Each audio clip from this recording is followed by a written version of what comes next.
What is going on with the amount of people 30 or younger getting diagnosed with cancer right now? You guys aren't eating well. All of these young people are the canaries in the mine screaming, saying something's wrong. Nobody gets a diagnosis of cancer or any other illness because there's one thing that happened. I think it is the perfect storm. The biggest difference in whether you got cancer or not was what you eat, your diet, and lifestyle.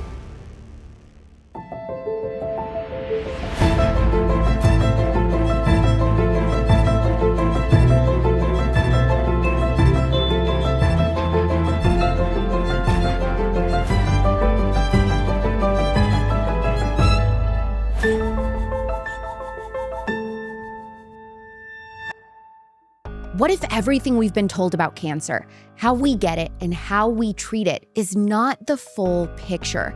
What if chemo isn't the only option? Dr. Leigh Erin Connealy is a prominent leader in the integrative and functional medicine medical field of cancer. She is named one of the top 50 functional and integrative doctors in the country, taking the best of all sciences, including conventional, homeopathic, Eastern medicine, and modern medicine, into her practice to find a precise cancer treatment plan for each individual patient. She's the medical director of 2 unique clinics in Orange County, California, that are just spectacular: the Cancer Center for Healing and Center for New Medicine. The combined clinics have become the largest integrative medical clinic in North America and are visited by patients from all over the world, with 65,000 patients and growing.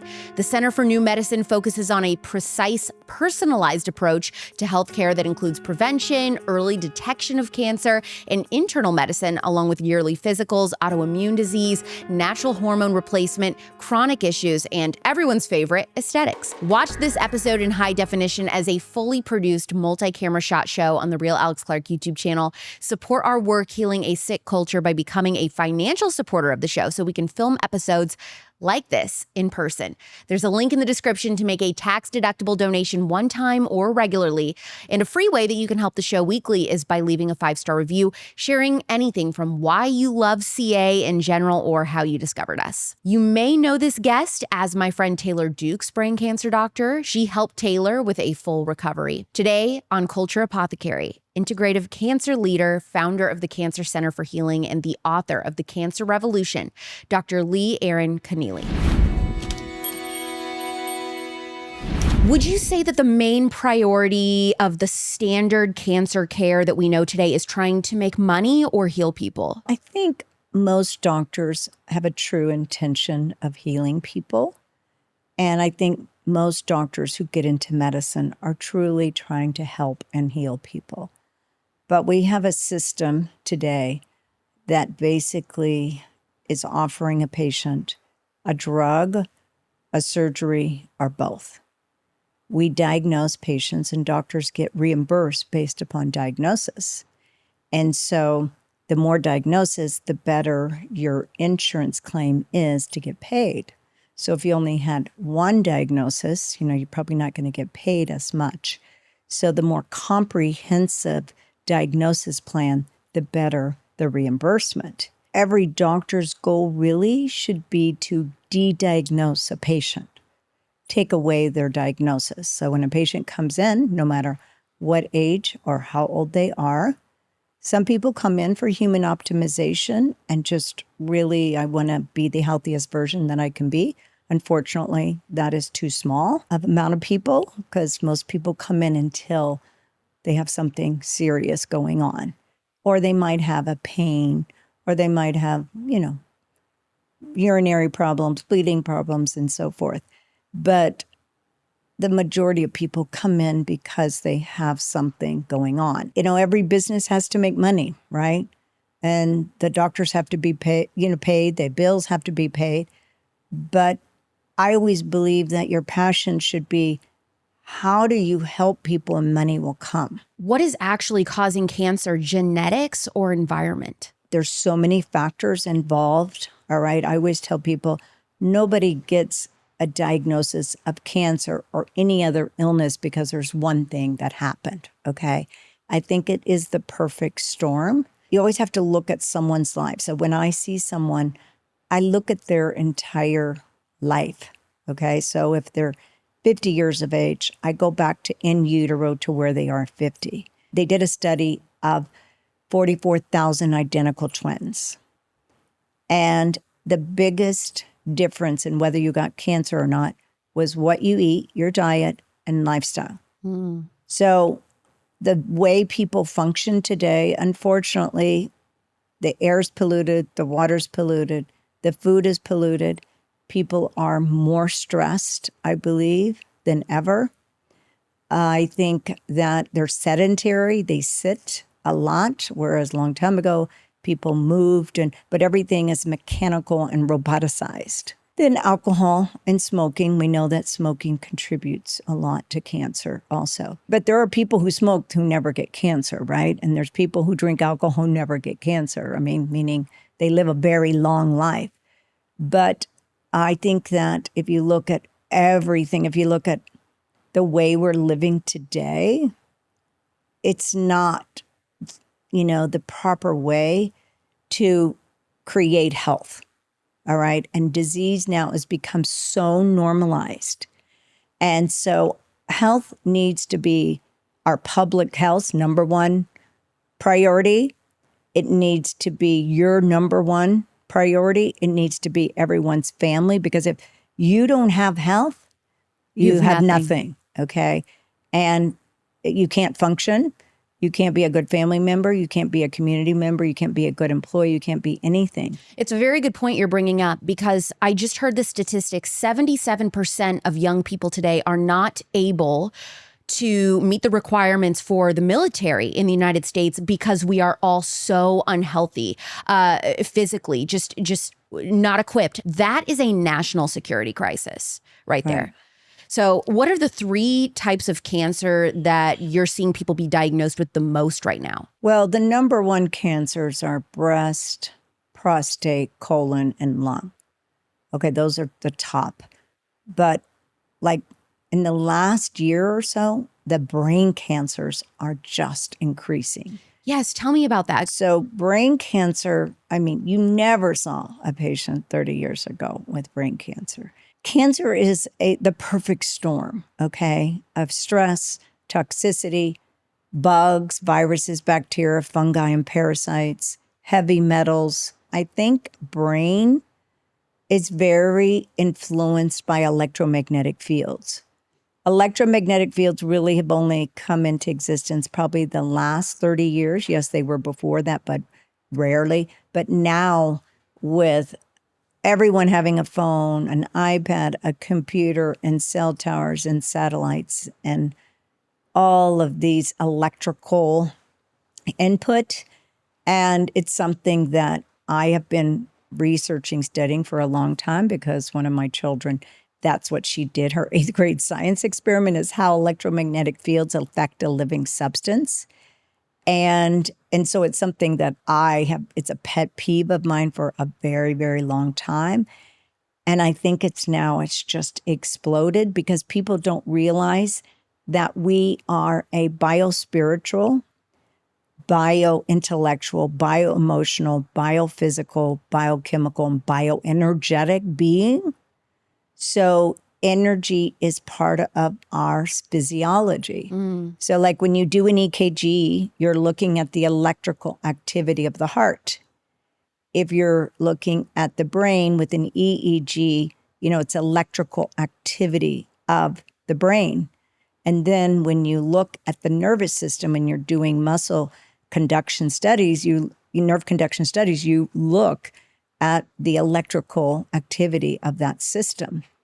So with your brain being extremely electrical, your heart is too, there's a great book called The Invisible Rainbow. And he chronicles the invention of electricity and what's happened, and illness. Interesting. Are you making sure that you try not to talk on your phone when it's not on speaker, like always talking on speaker? Always. Do you turn your Wi-Fi off at night? Yes. Okay. So at night, I turn off the electricity to my bedroom. Okay. Oh. All right. Candles only? I have a switch. No, I have a switch. I don't need light. Okay, really. And I have it's a metal filament canopy that fits over my bed. Okay, you're going all in. You're going all in. So, and then I try to ground, or I use a device called biomodulator. That is a device that was developed by an ophthalmologist, Dr. Tennant. And Dr. Tennant was doing surgery. And one of his patients had a viral infection, and it got spattered into his eyes and went to his brain. And he developed encephalitis. And so, of course, he traveled the world to figure out, how to fix himself. And they basically said, there's really nothing we can do. So he slept 18 hours a day and 3 hours a day, researched and studied, how do I fix myself? And found that all the cells, like I was talking about earlier, have energy. And so he created this device called the biomodulator. So in our office, we check the voltage or energy of our patients using something called the Meridian Energy Assessment Device. So we check your overall energy because every cell emits 0.07 millivolts of energy. And if you have 50 trillion cells, you have 3 billion volts of energy. So it is very important for healing that you have energy, right? Mm-hmm. And energy is really how your body functions every day. And, the definition of death is a EEG.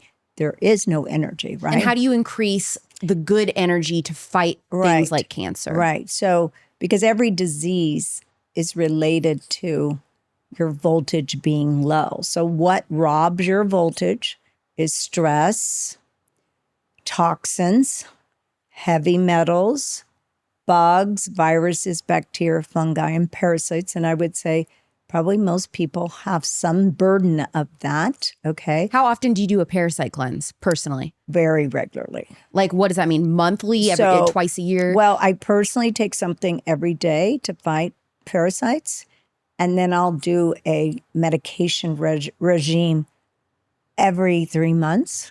Okay. In India, they deworm their population every 6 months. What do you think of Paragard? Paragard's okay. There's different things out there. One of the things is the ingredient called Mimosa pudica.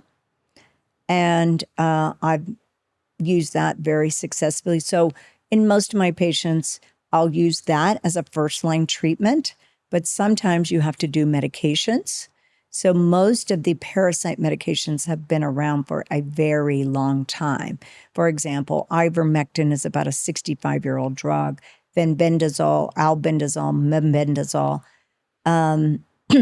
There is praziquantel. So usually what I do is I energy evaluate each person to see what they may need. All bugs live off of dead, decaying matter. So you've got to cleanse your body in order to get rid of the bug. So everything is about the terrain, right? The terrain or the garden of the cell, because everything boils down to how each cell is functioning and working for you and protecting you. So that cell every day, every second of every day is affected by every single thing that you do.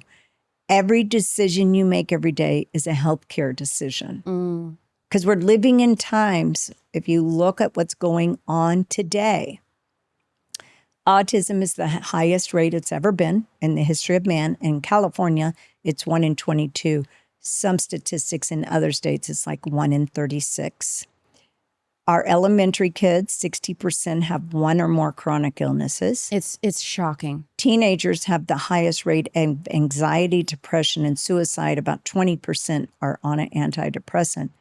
And 30-year-olds are being diagnosed with cancer. Yes. All of these young people are the canaries in the mine screaming, saying something's wrong. What is going on with the amount of people 30 or younger getting diagnosed with cancer right now? Is it shocking to you, the number of people? Well, it's absolutely shocking. Cancer has exploded in the last 30 years, all right? And in young people, it's an 80% increase. And now they say about 40% of the population will get cancer. And some estimates I've read, it's 1 in 2 people, like 1 in 2 men and 1 in 3 women. but we know it's increasing, and it's increasing more in every age group. What do you attribute to that? In my office, I would say now I see more young people than I do older people. I'd say probably at least 50%, maybe even a little more, are 20s, 30, early 40s. Wow. Yeah, so yesterday I had a consult with a girl that I've been seeing, 26 years old, with a very, very aggressive form of breast cancer. And what makes her cancer aggressive is there's something called the Ki-67. So when they do pathology testing, when they do a biopsy, they look at the proliferation rate, which is called the Ki-67.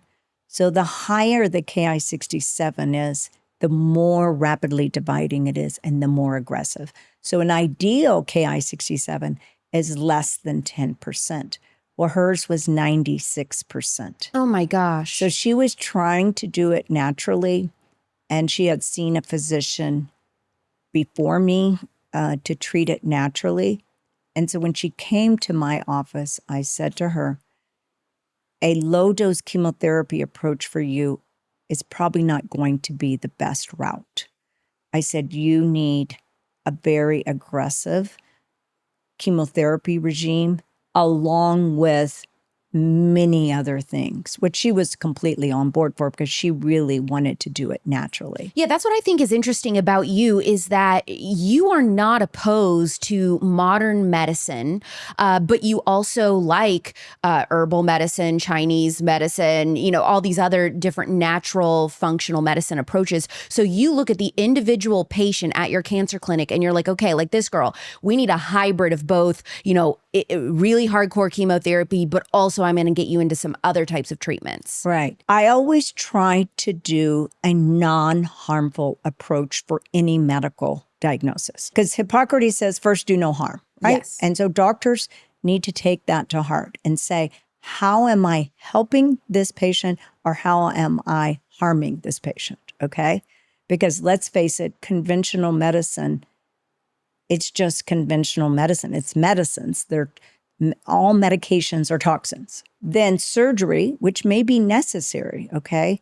But it's an injurious immunosuppressive process. So we should be preparing every patient for the surgery. So I prepare all of my patients for a surgery, okay? I don't just go, okay, just go do it. For example, I had an 86-year-old come in and she is the mother of one of my patients, and she's going to have a hip surgery. Well, she's 86. So what did I do? I told her how to program her mind about it's going to be the most amazing surgery. I said, and everyone who's involved in your surgery, you're going to tell them before the surgery that this is going to be the best hip replacement surgery you'll ever have done.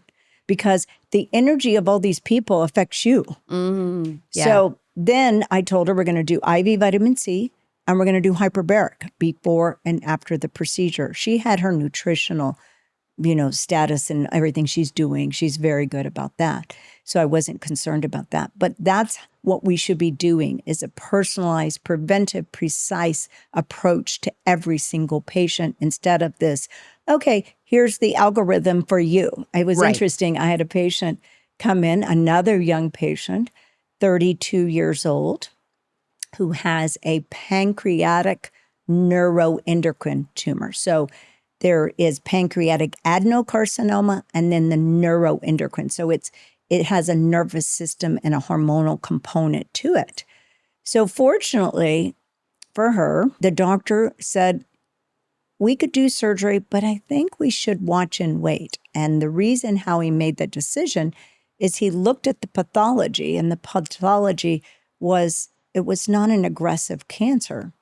And when you go in and dive in and do surgery on the pancreas, you have lots of risk and complications that may occur. I thought it was so good that the doctor said, let's just watch it for the next 6 months. So she decided to come and see me. And I said, you should be so happy that the doctor didn't want to go in and invade your pancreas because he said, oh, you may be on medications for life. It may not even work, et cetera, et cetera. So she told me that she works and manages hospitalists at different hospitals.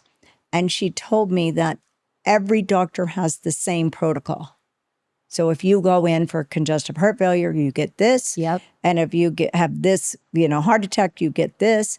So there's no understanding why, where, when, and how you got there. I will tell you, in the United States, the emergency rooms are probably the best in the world.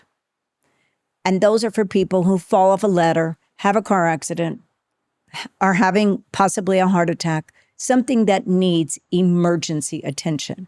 All right.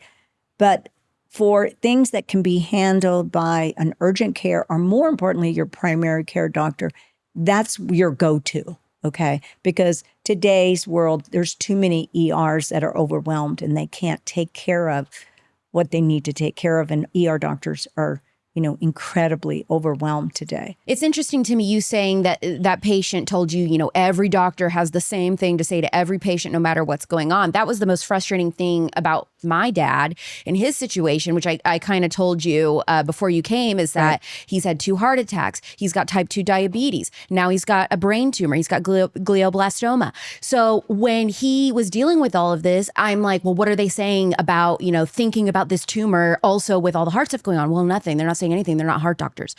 I'm like, it's because I know there's got to be some link here or something that we need to be doing to treat this thing. Yeah, it's all interconnected. Your cells work in community to take care of you, okay? So if you have cancer, it's a symptom of a whole body problem. So I tell all of my doctors, you need to be an endocrinologist, an infectious disease person, a psychiatrist, a neurologist. You need to be covering all the disciplines. Why?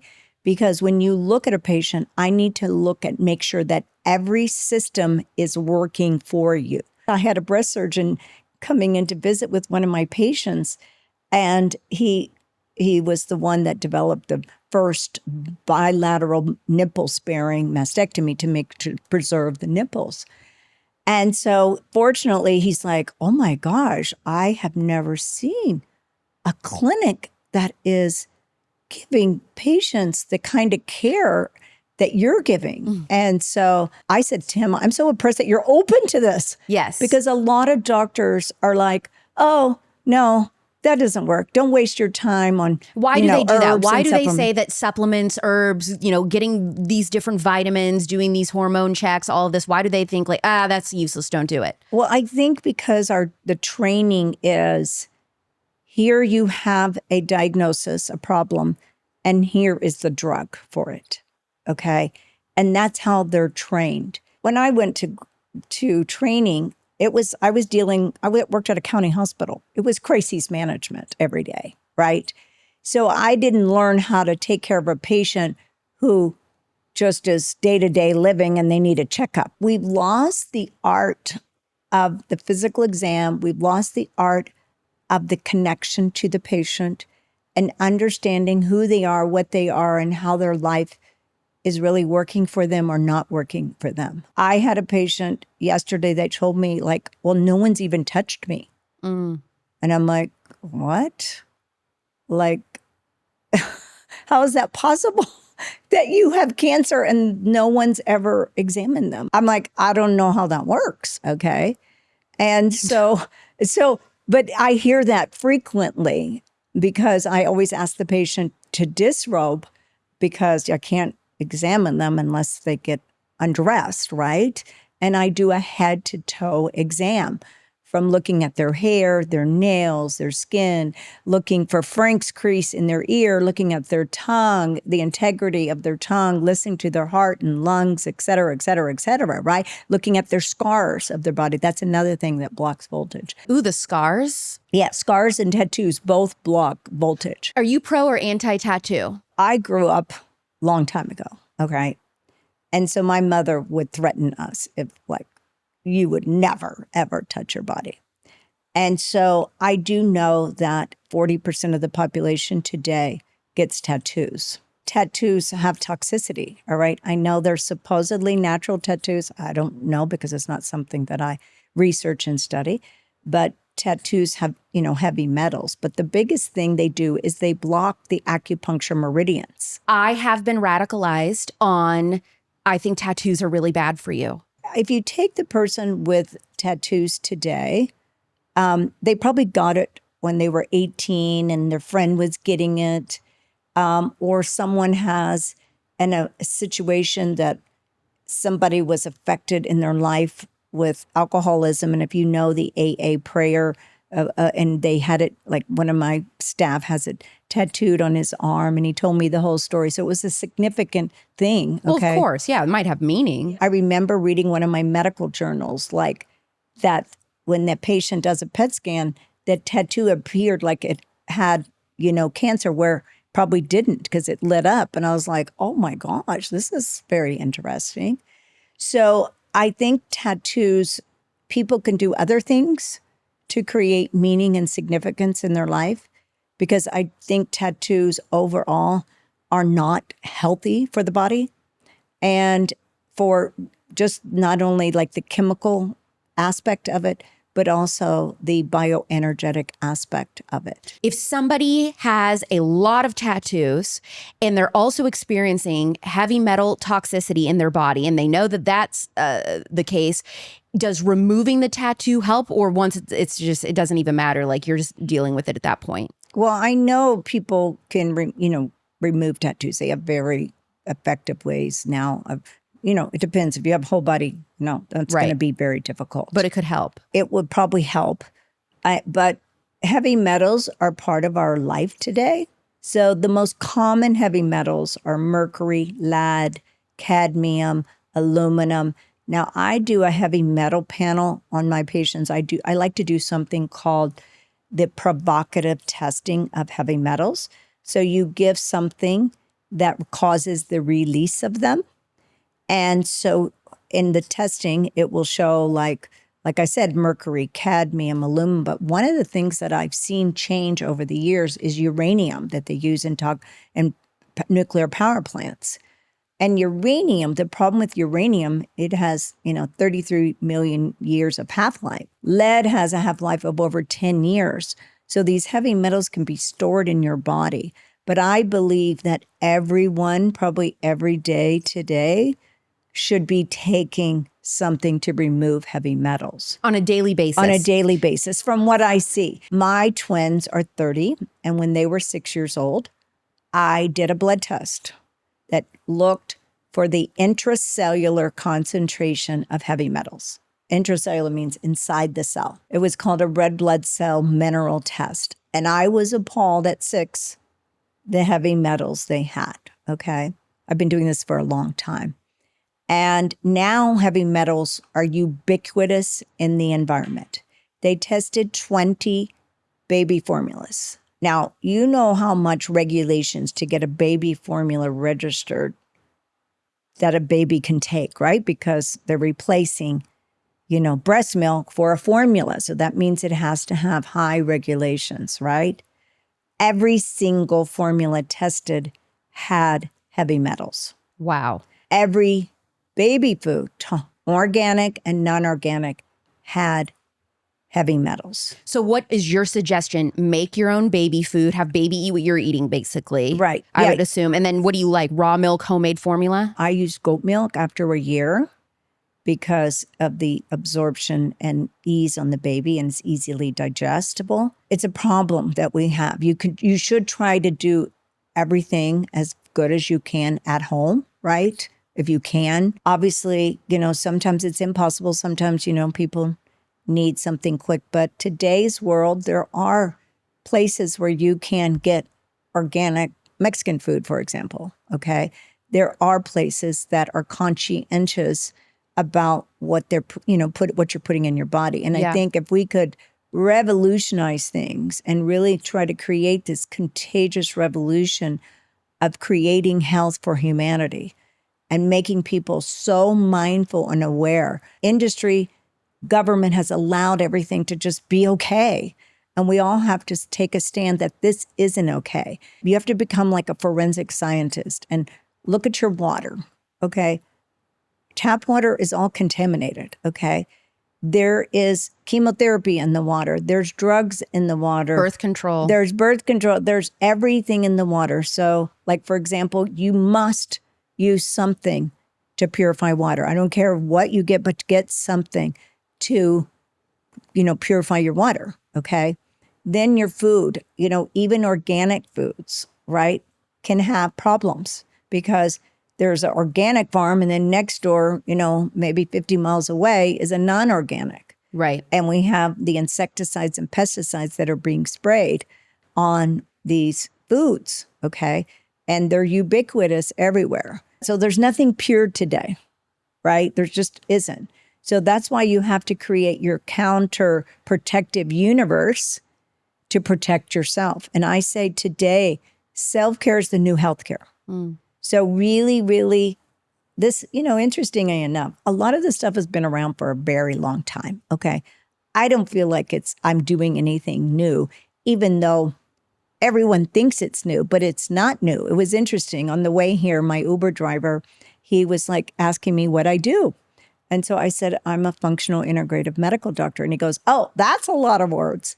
And I said, well, I said, no, what I do is when you come in, I try not to use drugs. He goes, oh, that's so good. And so I said, where are you from? And he said, I'm from Kenya. And I said, oh, in Kenya, they probably use all natural things. He says, yes, they all use. He goes, we're nomads. We live with the animals. We live off the earth.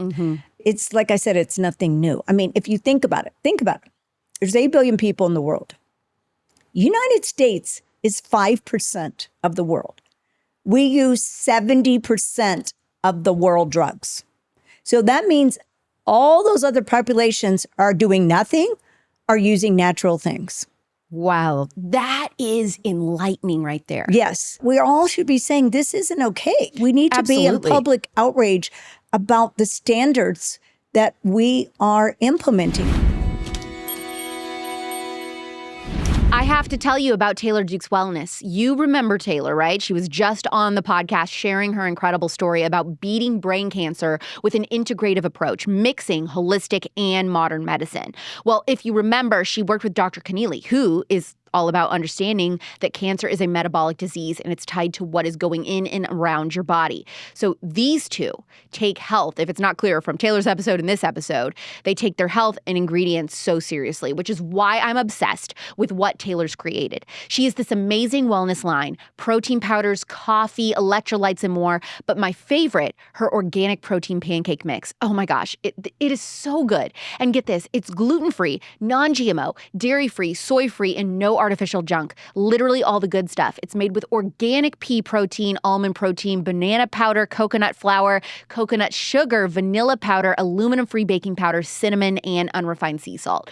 Real food, no toxic garbage, just what Dr. Connealy would approve of. You've got to try it. Head to TaylorDukesWellness.com and use my code AlexClark for 10% off. That's TaylorDukesWellness.com and use my code AlexClark for 10% off. You're going to feel so good about this protein pancake mix that is organic and delicious. If you're not on the cowboy colostrum train yet, let me ask you something. Do you even care about being hot? Because everyone who uses grass-fed cowboy colostrum is hot. Don't believe me? Go to their website. It's like Abercrombie circa 2004, but with way more nutrients and way fewer cargo shorts.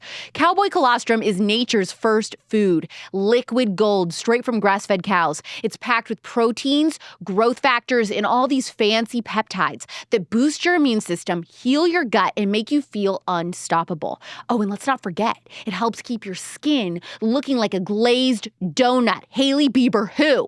Vitamins A and E are in there working overtime to fight wrinkles, smooth out your skin, and make you glow like you just stepped out of a skincare ad. Still not convinced? Okay, well let me hit you with this. Cowboy colostrum is so pure and powerful, it helps you recover faster, reduces inflammation, and even builds lean muscle. We are talking superpower in a cup here. Your gut balanced, your skin glowing, your immune system snatched, ready to throw hands with whatever comes its way. And yes, they care about the calves because they're not monsters, okay? Grass-fed cowboy colostrum is ethical, it's sustainable, and all about honoring the primal connection between humans and cows. Baby cows get their fair share first, and then cowboy takes the extra surplus. You get all the benefits without any of the guilt. Go to cowboycolostrum.com, use code Alex for 15% off. I'm sprinkling this every day in my smoothie. Seriously, that's cowboycolostrum.com, code Alex for 15% off. Saddle up, partner. It's time to glow, grow, and stay rowdy.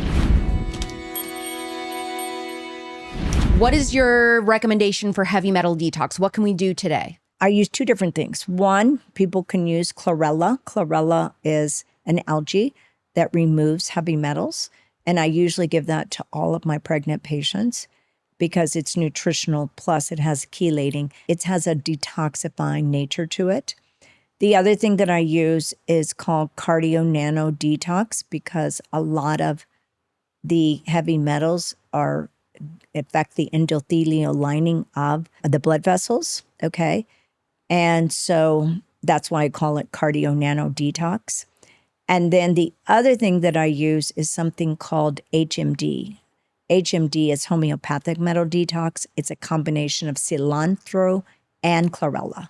Okay. And it's very easy. So those are the things, but the detox baths and sauna also are another layer of just overall detox, including heavy metals. Here's what I don't understand. Cancer used to be thought of as an old person's disease. That's correct. But it's exploding with people my age. So what is it about my age group you think that is causing this rise in cancer? I think exposure to toxicity, all right? I think stress.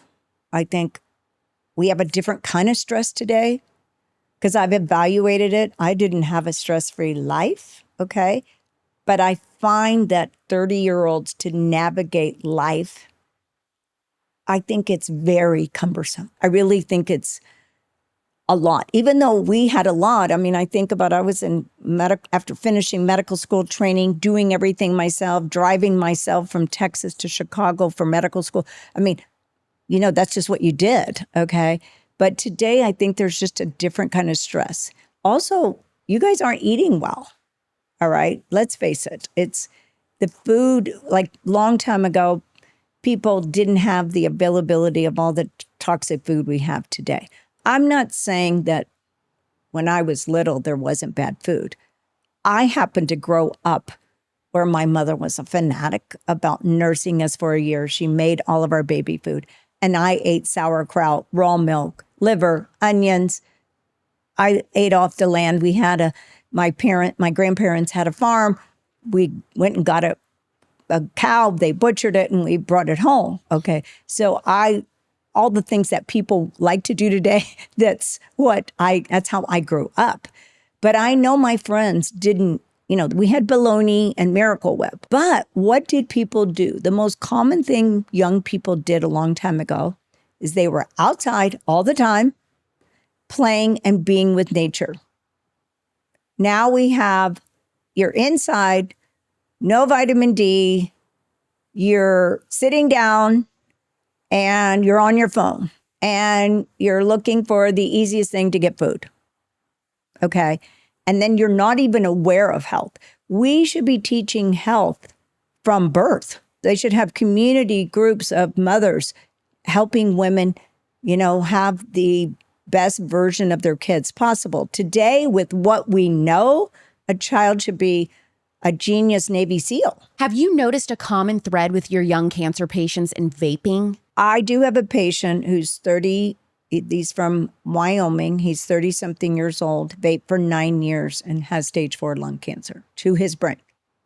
So I have seen that, but I don't see most of the young patients that I'm seeing aren't vaping or smoking. What about birth control? Birth control is very common in most young people. That young women who are getting diagnosed with cancer have a history of birth control. Right. I always ask them, especially if it's breast cancer, because, people aren't going to want to hear this, but birth control pills are synthetic hormones, okay? They're a synthetic estrogen and they're a synthetic progesterone. Yes, there's progesterone-only pills, but think about what you're doing when you take a birth control pill. And I took birth control pills, so did I. I took it because my mother took a drug when she was pregnant with me and I never had menstrual cycles. So when I was in medical school, I went to the doctor and the doctor said, oh, we'll just regulate you with birth control pills, okay? And so we treat lots of conditions, with birth control pills. We treat acne, irregular bleeding, anovulatory cycles. I mean, we're treating conditions instead of saying, let's try to create a normal physiological cycle for you, Yes. right? And why is this happening? And when women are young, they're going to have a regular menstrual cycle sometimes till their 20s. So it's not like the end of the world if they have irregular menstrual cycles. But I've never had 2 menstrual cycles in a row in my life because of the drug my mother took when she was pregnant with me. So I learned how to naturally regulate my cycles, meaning create a cycle, okay? But birth control pills, they're shutting down the hypothalamic pituitary axis, all right? So we have something called the hypothalamus. I call it the brain's brain. It sends a message to your pituitary to make hormones for the body. Your thyroid releasing, prolactin releasing, follicle stimulating, et cetera, okay? So you're turning off that, all right? So if I have a 21-year-old who comes to see me and they want birth control pills, I will say, okay, I'm going to give you that, but you have to take 1 month off a year. You need to take these nutritional supplements, and you've got to take care of your gut because it does, alter the microbiome. So because a 21-year-old, let's face it, we've all been 21, right? And so we know that that can be a precarious time.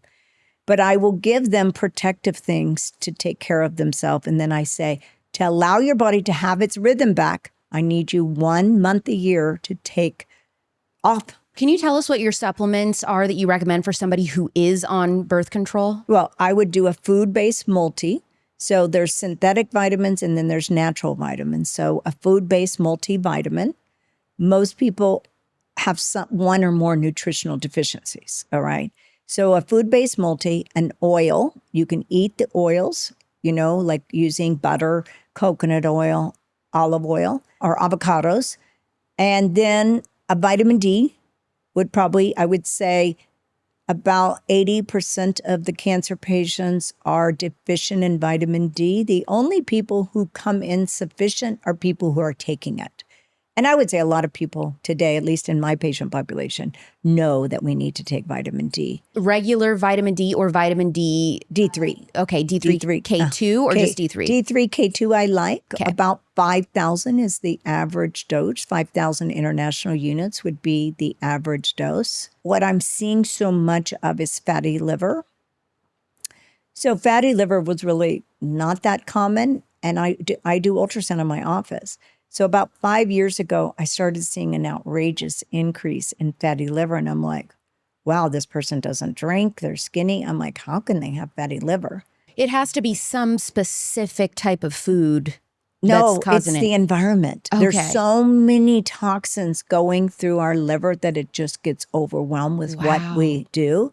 So I think taking a liver support is a good idea because of what I'm seeing. So they have found fatty liver in elementary kids. Okay, so 11% in elementary kids. Okay, these are 10 and 11-year-olds. So the problem with fatty liver is what? It leads to cirrhosis. We can fix fatty liver nutritionally with making changes in fasting and doing liver cleanses, but cirrhosis is a condition that there are no medications, and even natural, it's very difficult. Okay, so toxins overloading your liver. Does that mean like things in your environment, like the candles that you're lighting, the body wash that you're using, the cleaning products, or no? Just think about every single thing you do in your life. Well, do a conscious mindfulness of everything you do, okay? From the time you wake up to the time you go to bed, think about everything that you're doing, okay? From the water you're using, okay? Is it in plastic? Eliminate plastic out of your life. We do something called the environmental pollutant panel, and that checks for phthalates, which is probably the number one pollutant we see. So that's plastics. We eat about a credit card a week in plastics. Then we check that environmental checks glyphosate. So that is one big thing that I would say is common in young people that didn't exist a long time ago. Is glyphosate, which is the Monsanto weed killer. And so that's in many, I would say that's in almost everybody, probably 95% of the population. It's now related to, many cancers, colon cancer, pancreatic. Lymphoma was the first. So that was not something used a long time ago. And then I look for mold. I look for heavy metals in that environmental pollutant panel. I always say we're living in the great poisoning. And people say, oh, well, no, that's not true. I'm like, well, no, I have the blood work and I have the urine test and all the testing that shows this, this evidence of toxicity. And it's interesting, people don't think about their toilet paper. Girl, I am so with you. A few months ago, I had a sponsor on this show, like totally all natural toilet paper. People were like, I don't know about this. This seems a little wackadoo, Alex. I'm like, guys, it's serious. When you say the moment you wake up, everything that's touching your body, everything that's going into your body, being absorbed by your body. Like think about your shower water. Okay, that's tap water. So you have to have a shower filter. They sell those at Home Depot. So it's, they're $30. So unfortunately, this is the way you have to live. You have to live defensively. And you also need to say, what is really happening? Because no one is letting us know. Okay. I was just reading about tampons and heavy metal. Okay. You probably have read that too. And now the tissues that have all the chemicals. So like everything we're using, unfortunately, is laden with potential toxicity. Yes. And so we can't keep up with it all. It'd be impossible. You can't eliminate them all. Everybody can do a detox bath. So I give all my patients a detox bath of Epsom salts, baking soda, and clay. Now, some of my patients have sauna. So sauna has been around for a very long time.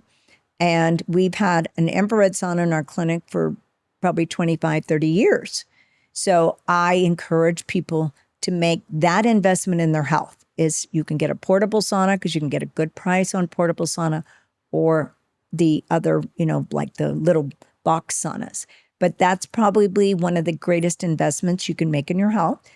But people might not always have room. So I said, at least do the detox baths every day. Higher Dose is a company who doesn't sponsor the show, but I would freaking love it if they did. They have like a little infrared sauna blanket thing. So anyone has the room for that. Yeah, but I don't think it works as well. Okay. As doing an infrared sauna and sweating. Okay. So yeah, I don't think that is as, I know exactly what you're talking about, but I think getting in an infrared sauna or even a sauna, any kind of sauna, because the Finnish studies were done on a dry sauna. So any kind of sweating, because you have heat shock proteins in your body, 27, 72, and 90. Heat shock proteins kill cancer and kill viruses.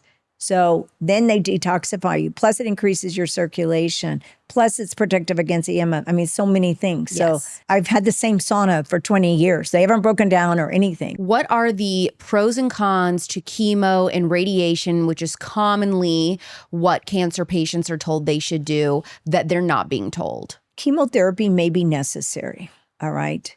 Because if a patient has tumor burden, let's just take a female that may have breast cancer. She has a lump and it's gone to her lymph glands.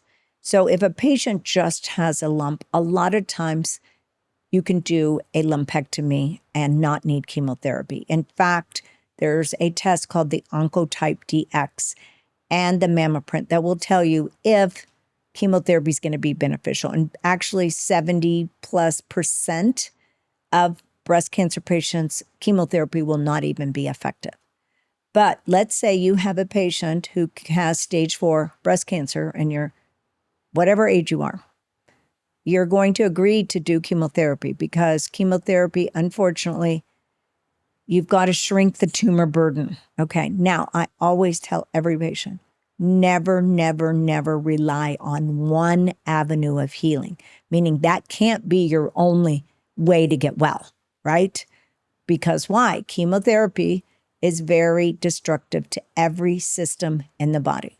Neurologically, endocrinologically, microbiome, immune system, there isn't any system that it doesn't affect.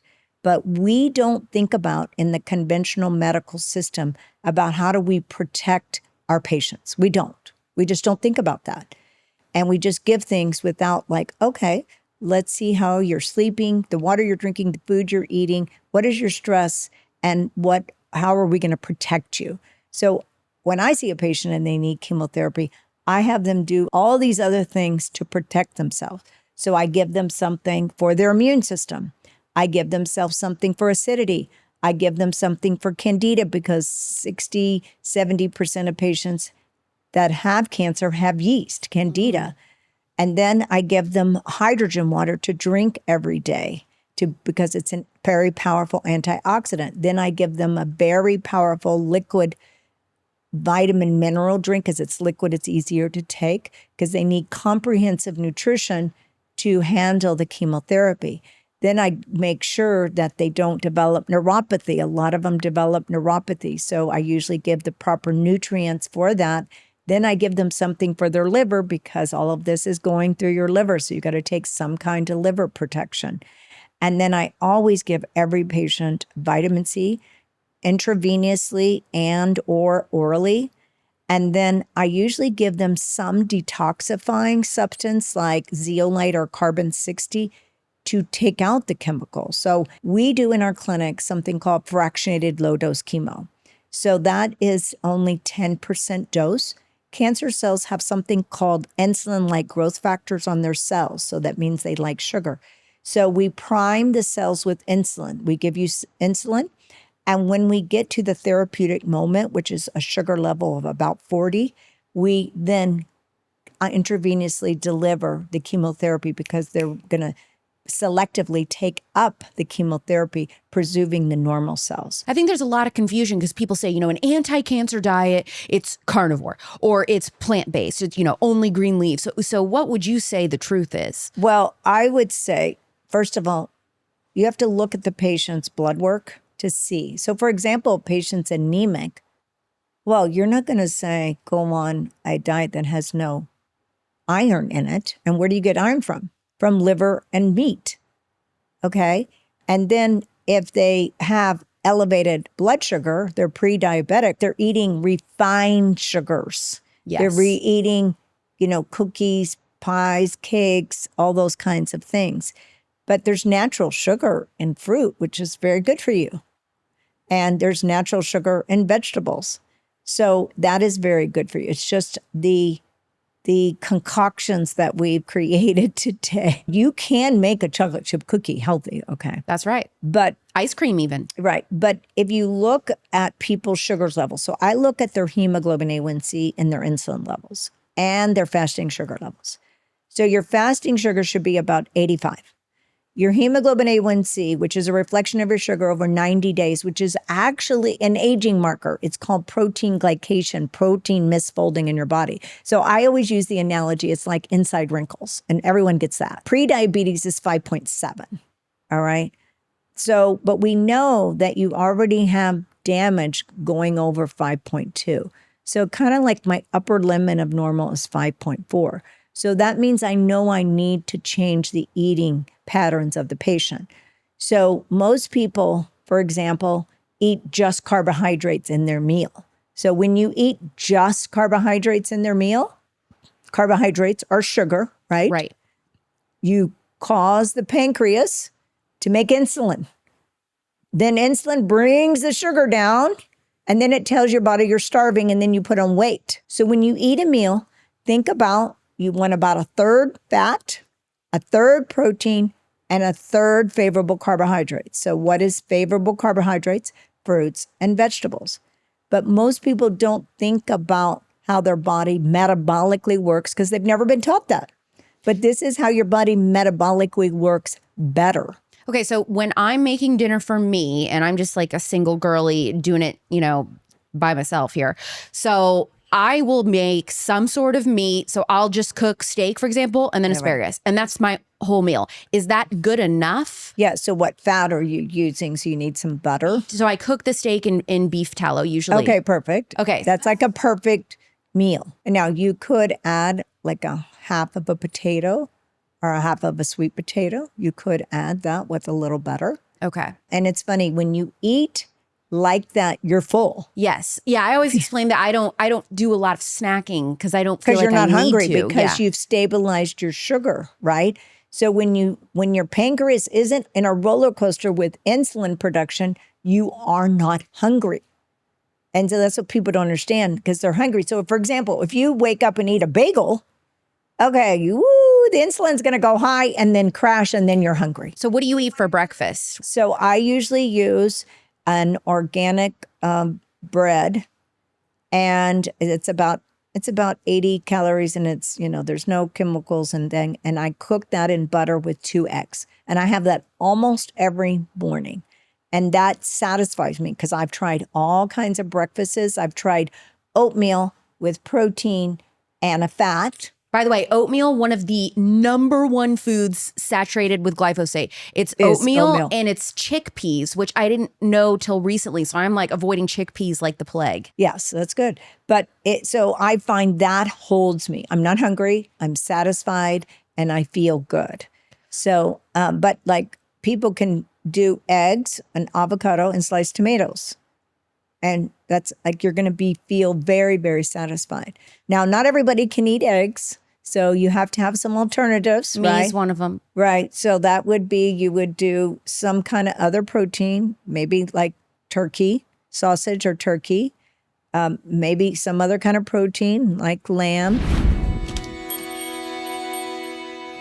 This Christmas season, there's a way that you can make a real difference, and it's as simple as switching your checking account. America's Christian Credit Union has partnered with EveryLife, the nation's first pro-life diaper company, to support mothers who are bravely choosing life. For every new checking account that you open at ACCU between now and January 31st, 2025, they'll donate a box of EveryLife diapers to a Christian pregnancy resource center. And because America's Christian Credit Union wants to make it even easier for you to take action, they'll also give you a $100 bonus just for signing up. I know switching banks can feel like a hassle, but imagine the impact that you're going to make just by banking with an institution that supports your values that uphold life, love, and the sanctity of motherhood. EveryLife is committed to providing premium diapers and wipes while also standing unapologetically for the pro-life movement. It's a small step that can change the world for a mother in need. This Christmas, let's come together as a community to support those who choose life, one diaper at a time. Visit americaschristiancu.com/every to learn more and sign up today, because life is a gift and so are you. americaschristiancu.com/every. Let's talk eyeshadow. Can you believe that we used to get naked for those iconic eyeshadow palettes? Wink, wink, nudge, nudge. Tragic, right? Because don't know if you know this, but those palettes are packed with talc and tons of other weird ingredients that can irritate your eyes and mess with your hormones. And if you've been hanging on to those old palettes for a decade, girl, it is time to say goodbye. Enter Adele Natural Cosmetics and their clean, non-toxic, loose eyeshadows. These shades are stunning, highly pigmented, totally buildable, and available in everything from matte to shimmer finishes. Whether you're lining your eyes, defining your brows, or creating a full glam look, these Adele Natural Cosmetics eyeshadows are crease-free, they blend like a dream, and you will not have any fallout. Plus, they're safe for sensitive eyes, no itching, no irritation, just gorgeous, clean color. So why keep using shadows filled with talc, parabens, and other harmful ingredients that we know cause cancer when you can have something that's better for you and your hormones? Clean out your makeup bag and start fresh with Adele Natural Cosmetics. By the way, so many people want gift ideas for somebody that's going through chemo or dealing with cancer. Adele Natural Cosmetics would be a fantastic option. Use code ALEX for 25% off at AdeleNaturalCosmetics.com. That's code ALEX for 25% off, AdeleNaturalCosmetics.com. Happy New Year and happy hormones. You deserve this. Your integrative cancer clinic, what is the success rate of people coming to you with cancer and getting treated this way? I do know that most patients, when they come in to see me in 1 to 2 weeks, they feel dramatically better, okay? I have patients with stage 4 cancer who come to see me, and they come in a cane because they've got cancer in their bones. And then after a couple of weeks of treatment, they're without the cane or without their oxygen and things, because everything we do is to add energy or voltage to the body, all right? Then we do special IVs, intravenous vitamin C and curcumin and mistletoe and all these other things that we do that are non-drug approaches. Now, as I said earlier, sometimes we have to do chemotherapy, and I will tell the patient, no, we need to do chemotherapy. Whether you do conventional or do the fractionated low dose, I'm going to support you through this process. We live in our subconscious, 95% in our subconscious. So there's a book called Your Body Keeps Score, and you may have read it. So your body has been keeping score from in utero to now. And you think the way you think because of all the inputs. It could be inputs from mom, dad, grandparent, aunt, uncle, friend, everything, right? And so we're all affected by one another. That's why we should always be declaring victory in love on every single person that we meet, because there's life and death in the power of the tongue. Yes. You become what you think about most of the time. So that's why we give our patients, every single patient, a list of healing affirmations that they say to themselves. And I have them do that as many times a day, because I can't change their thinking that fast. Yes, we do emotional work on every single person. I demand that they get emotional work. So we use something called EVOX. VOX is the Latin word for voice. And so the patient starts talking, their brain is imprinted on the computer, and it advises the practitioner what they need to work on. And so they use music and vibrations and talk to transform that unfavorable frequency to a favorable frequency in your body. Because life is going to have curveballs and detours. It's going to have it, okay? You are going to be confronted with stress on a regular basis. It is part of life. And then you're going to have very extenuating circumstances. So you have to say, okay, I can only control the things I can control. Yes. And we all have to learn how to do that. If you really do a clinical study, let's say you're going to do a double-blind clinical trial on something, anything, a drug or something natural. You're coming in and I'm going to say, okay, you're going to take this pill, and then you're going to tell me in a week, a month, whatever, how long, what it did and how, you go through the whole thing and it either fixed it or it didn't fix it. But what happened the other 23 hours and 55 minutes? What did you do? How did you sleep? What were you eating, drinking, et cetera, et cetera? What were you exposed to? Were you exposed to mold? Were you exposed to more chemicals? Were you exposed to stress at work? I mean, are you going through a divorce? All this impacts your clinical trial. Yes. But they don't take into consideration all of that. But we need to take in the entire holistic being and everything that you're doing every single minute of every day, because everything matters. Absolutely. We all want something easy, quick, fast. There is nothing easy, quick, fast to the miracle that you've been privileged to live in. If we treated our body and our human frame as a miracle, just think where we would be. How do you feel about these trendy MRI full body scans that they're doing? They're saying that they can, detect things decades in advance, like if you're likely to have Alzheimer's or something like that. Do you think that those are gimmicky, scammy, or like legit? Well, I think an MRI can have benefit. And I'll tell you, I've had patients go get full body MRIs, several of them, several patients, and they found a brain tumor, a breast lump, maybe something on their kidney that maybe needed to be evaluated. And 2 girls I'm thinking about right now, one girl had a brain and she would have never known, until it got big enough to cause a problem. Like right? a symptom. Yes. And then the other girl, it was so small, it was 7 millimeters, this, very tiny. And so I think it can be beneficial, but cancer just doesn't happen in your body. Okay. You don't wake up and have a heart attack. You don't wake up and have autoimmune. You don't wake up and have cancer. You don't wake up with any disease overnight. You have so much opportunity to prevent. So the cure for any disease is prevention. Okay. And I would love everyone to be interested in prevention. When I have a patient that comes in and we're chatting about their life and they want to talk and chat and they're just their prevention, oh my gosh, The patient's happy, I'm happy, the staff is happy. You're saying years in advance, not only does your body give you warning signs that little slight things are off that could lead to things, but by taking the right protocol with what you're eating and you know, physical activity and all of those different types of things can help delay or postpone entirely cancer. Right. Well, from one cancer cell to tumor is 8 to 10 years in the body. So if something is in year 5, you don't feel anything. Okay. So by the time you have a symptom, it could be small or very big.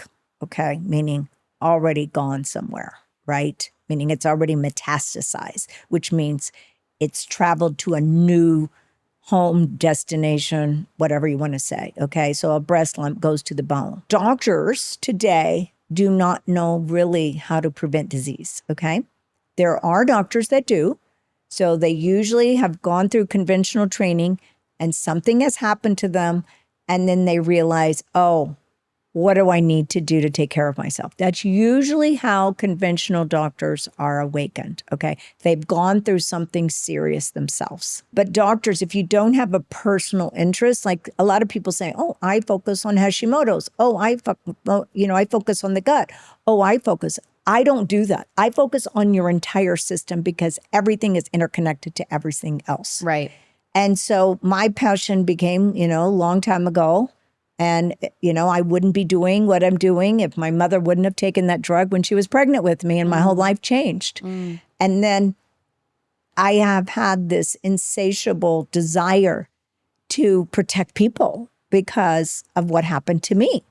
So it's something that I think you've just been planted with. I mean, it's my mission, Yes. And I can't even help myself. Tell us some of the clues that your body might be showing in your 20s or 30s. For cancer. Yes. Okay. So one thing I would like to alert people is if you have a symptom of something, don't ignore it today. Now, I am not alarming anyone. I'm not instilling fear because I always listen to my patient's story. I go, so how did this happen?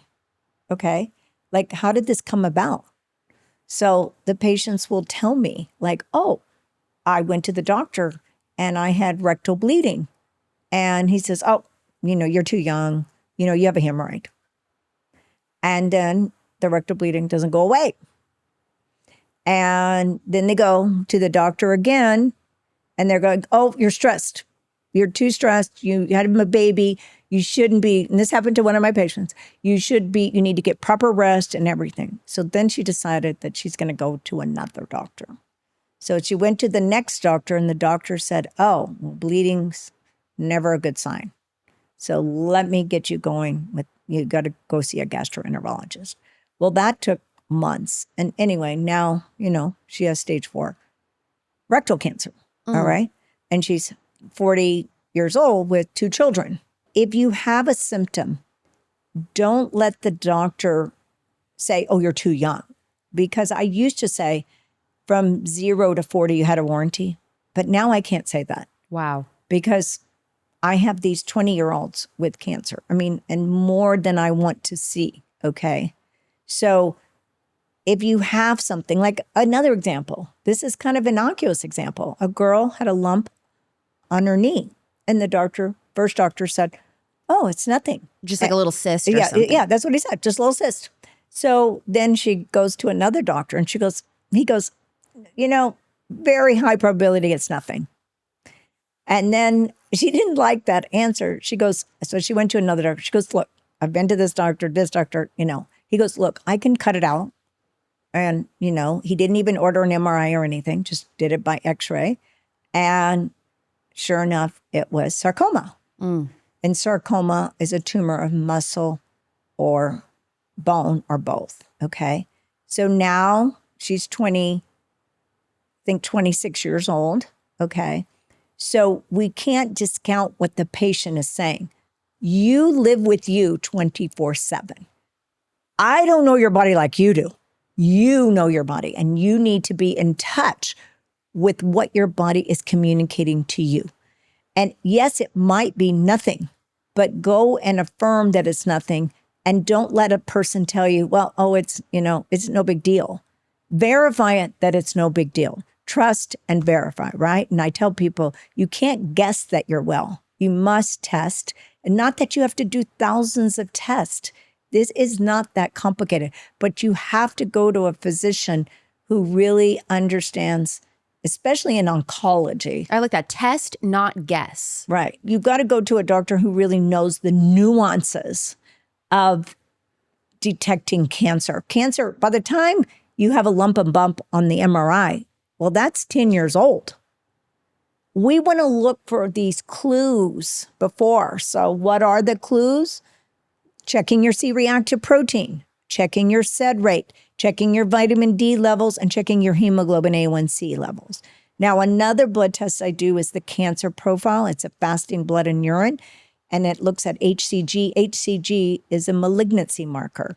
PHI tells if your body is an anaerobic metabolism. Anaerobic is without oxygen, right? Otto Warburg got a Nobel Prize that cancer is an acidity, low oxygen, anaerobic environment. My dad's dad passed away from glioblastoma, way older than my dad. My dad's doctor said that my brother and we need to do some kind of test that will tell us if we're likely to get glioblastoma.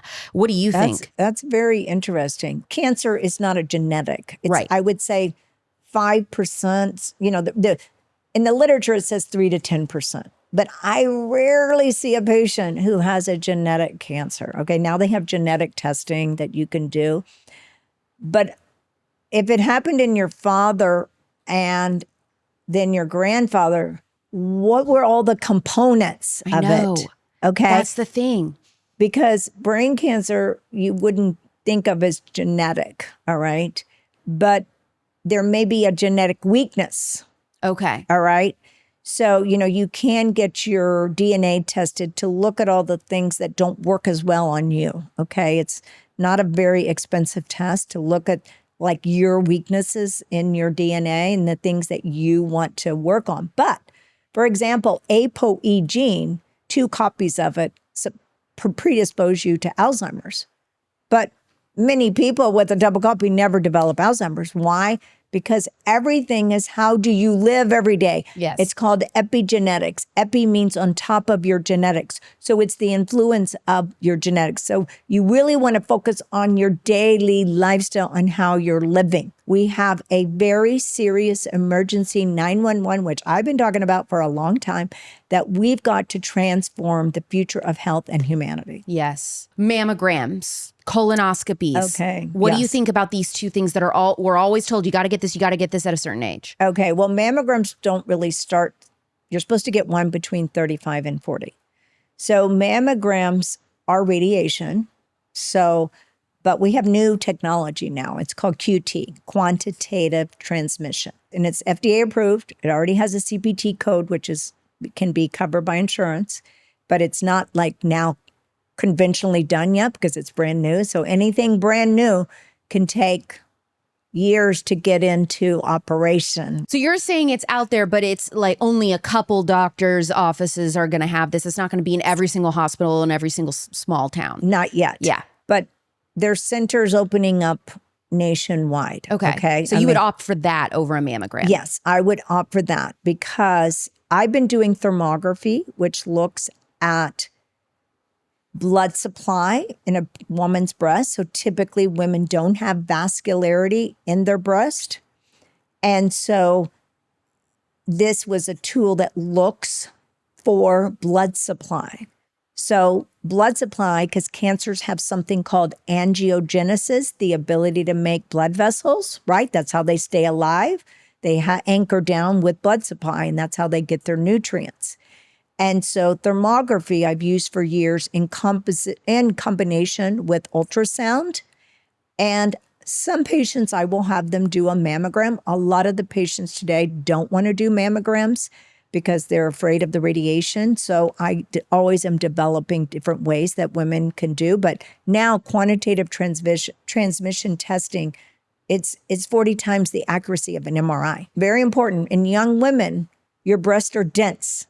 So you're going to miss 50% of the pathology on a mammogram that you have dense tissue. And most women have dense breast tissue until they're 40.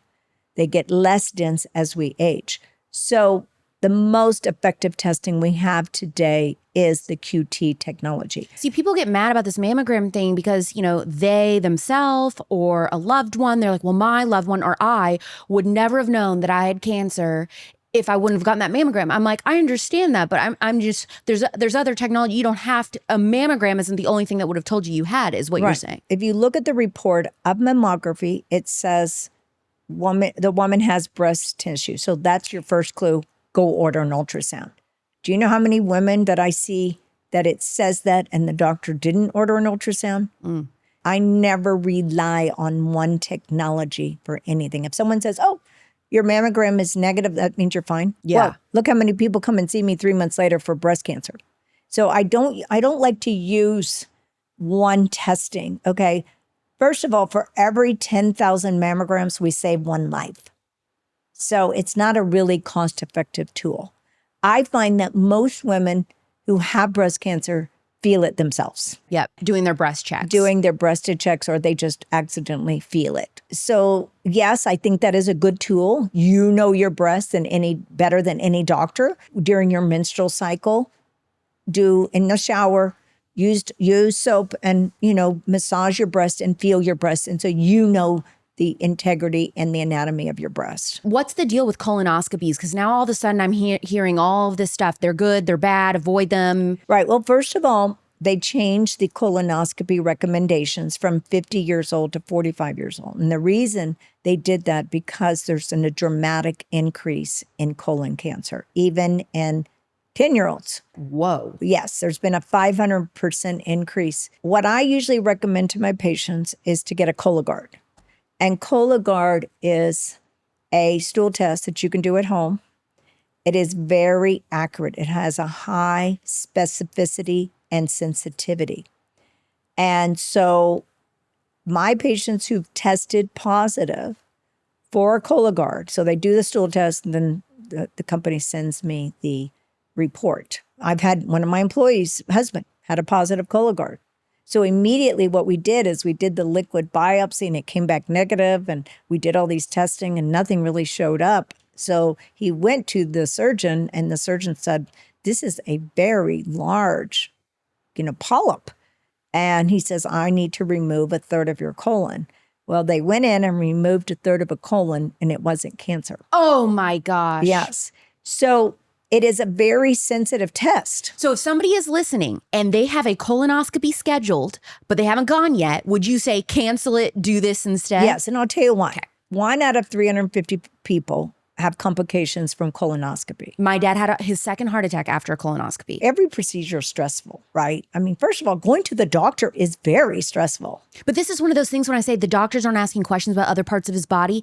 If we know that people with a history of heart disease, colonoscopy is a bad idea, why was my dad offered a colonoscopy in the first place? Probably, I don't know his entire history, which we can talk about, but I always recommend the Cologuard first. I tell people it's non-invasive. Your insurance pays for it. This is a phenomenal screening tool. I'll tell you a story. I had a lady come in. She was 51 from England. She lives here in the United States, but her mom was dying of stage 4 colon cancer. She said, Dr. Connealy, I'm coming here for prevention, which is always a good idea. And so anyway, I do all of her blood tests and I do the liquid biopsy. I do the Cologuard. She came back positive. So I sent her to a gastroenterologist close to her home in Los Angeles, and there was nothing, just a polyp. So that's how great it is for screening. The problem also is they clean the colonoscopies with a chemical, okay? And it's glutaraldehyde. And I always say, like, how much residue is on those machines by the time they use it on you. Also, it doesn't get rid of all of the bugs. There's an ingredient called periactin that you want to use to make sure that they cleanse those instruments with. Gross. It's a place for colonoscopy, okay? But if you're doing a screening, even if my patients have a family history of colon cancer, I still will recommend the Cologuard. And I've been doing that for actually ever since it came out, because when I read how good the sensitivity and specificity, I went, oh, this is way better. We're focusing on cancer, but the number one cause of death now is really heart disease. And heart disease is also preventable. So one of the easiest things people can do, and I do it on all of my patients regularly, is I have them do a 5-minute heart scan looking for calcification. It's called a heart CT. Cost about $150, so it's not a lot of money. Sometimes insurance covers it, sometimes it doesn't. So for men 45 years and older, I have them do a heart CT for calcification. So what does that mean?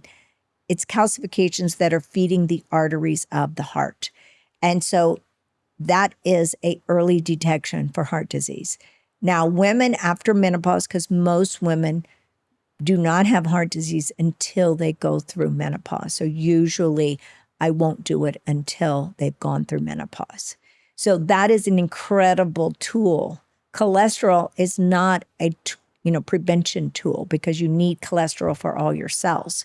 And so they check your cholesterol on every single person. I hate the cholesterol stuff. But the cholesterol, as you know, is not your enemy. It's an important part of every cell membrane in your body. Yes. So, and all of your hormones are made from cholesterol. So cholesterol is not the enemy that it's been made out to be. I should do an episode specifically on cholesterol because I haven't done that. And heart disease. Yeah, yes. and heart disease. I haven't done that yet. I do know that my friend Hilda Labrada Gore from the Western A. Price Foundation on her podcast, Wise Tradition, she just did like a 3 or 4 episode series on cholesterol with different experts and how it's not a bad thing. We need cholesterol. Cholesterol is good for you. And just explaining all of that kind of stuff and just the lies we're told about cholesterol. So if you're really interested in learning more about that specifically, you should listen to her podcast. Okay, so a couple like quick hit questions. Yep.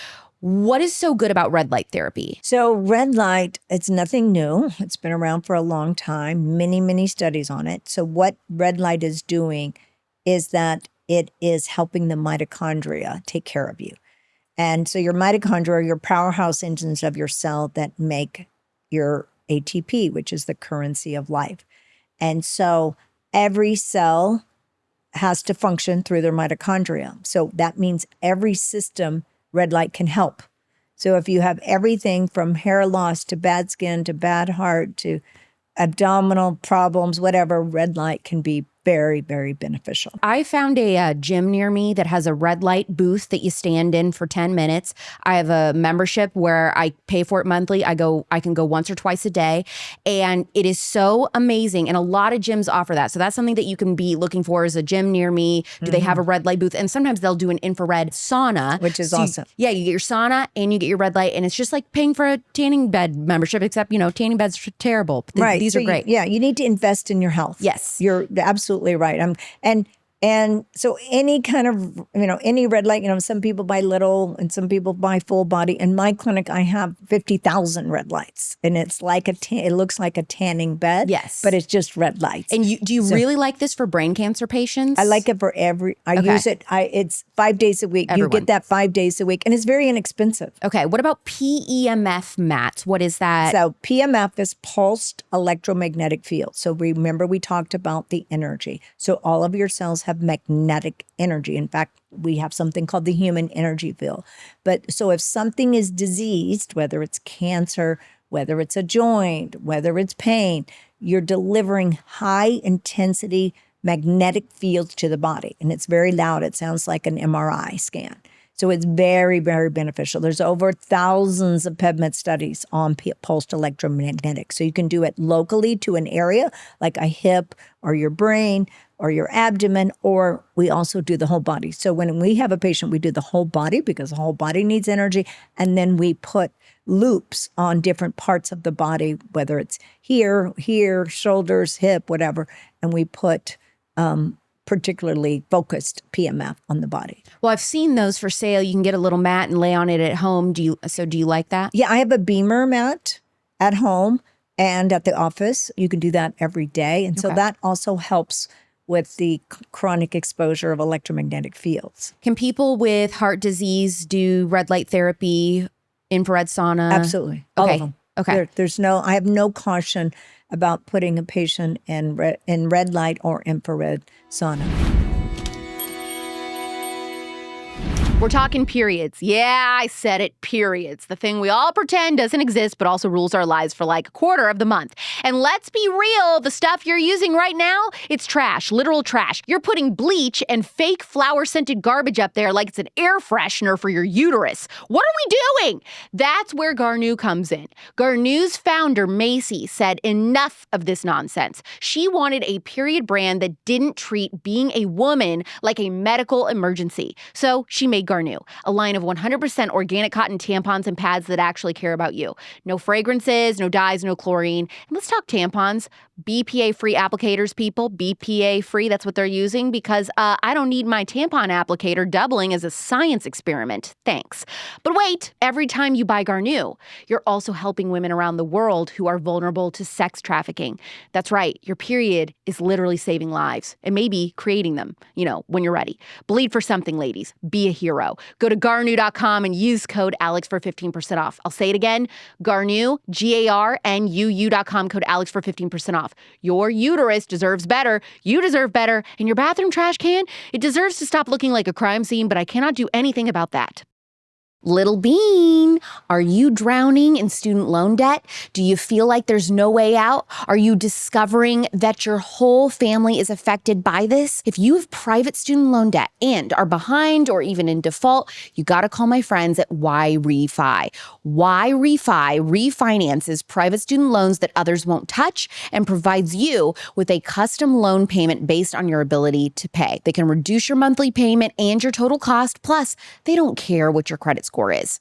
YRefi is not a debt settlement company. You'll receive a low fixed interest rate that you couldn't get anywhere else and a pathway to making all the stress and worry come to an end. Just give them a call at 888-502-2612. That's 888-502-2612 or go to YRefi.com. That's YREFY.com. If private student loan debt is wrecking your life, it doesn't have to. Take it from me. Call YRefi at 888-502-2612 or go to YRefi.com. What is the truth about sunlight, sunscreen? Mm-hmm. Are you using sunscreen personally? Are you totally covered when you go out in the sun? What's your thoughts? We have a sunlight deficiency. So I try to go out in the sun daily. So in midday, I like to go outside our building and walk around. And so, or sometimes I just lay out on the grass at my office. My team can tell you anytime we're traveling, because we live in Arizona, so it's desert. We have fake AstroTurf grass out there. We have no real grass. So anytime we travel, I'm like, guys, there's grass here. I can go outside, walk around. Right. Anytime you can get sunlight, it's a great idea. Okay. Sunlight is good for you. People don't realize that every one of our cells has photonic light. Okay. And energy from the sun is stimulating your whole body and stimulating your production of vitamin D. So sunlight is good. I personally do not wear sunscreen. All right. So I actually use peptides. It's natural peptides that help my skin, so you brown as opposed to red. Please tell me what the name is. Yeah, I'll give it to you. I can't think of the name right now, but if I am going out in the sun for long periods of time, like over an hour, I will use a really good natural sunscreen. All right. Does that mean like mineral? That minerals with vitamin C and E and, all this aloe. But I rarely use that because I usually am not out in the sun for, 3 or 4 hours. The other thing I like to take to protect the skin is xanthan. Xanthan is a real powerful antioxidant. And so that helps protect the skin, or carotenoids. Like if you have take beta carotene or eat carrots, that's the carotenoid. That's really, really good for your skin also. Any recommendations for like severe dry skin, dry eye, or just dry? If you're dry, that means you're not having enough oils. Okay. So you want to make sure you have plenty of oils, whether in your diet or maybe you supplement. But not seed oils. Yeah, not seed oils, but other kinds of oils, okay? And also hydration. So a lot of people are chronically dehydrated. They don't drink enough water. To hold on to your water, you want to have plenty of minerals. And minerals help your body absorb the water better. So like you have minerals, like when you make a green juice, you get minerals in there. But today our soils are devoid and depleted of minerals. So everyone, I would say of the top nutritional requirement for everyone is to take minerals. Now I personally use ketone. My team, I take this too. I take this too, Dr. Connealy, and some of them think that it's a fake placebo. No, so let me tell you, it's not. I have been talking about this. Yeah, so I've been using ketone for 20 years. Okay. It's very old. It's been around for over 200 years, developed by Dr. Renee Ketone. It has the perfect assembly of all your minerals. So your blood is like ocean water with red blood cells in it, right? That's what it is. And so these are beautiful vials. In fact, my patients who do not want blood transfusion, I give it intravenously. Ooh. And they always say, how much better? Oh my God, I feel so much better in an hour after, because I give them 150 cc's of this. You know, you're taking the little 10 cc vial. Yeah.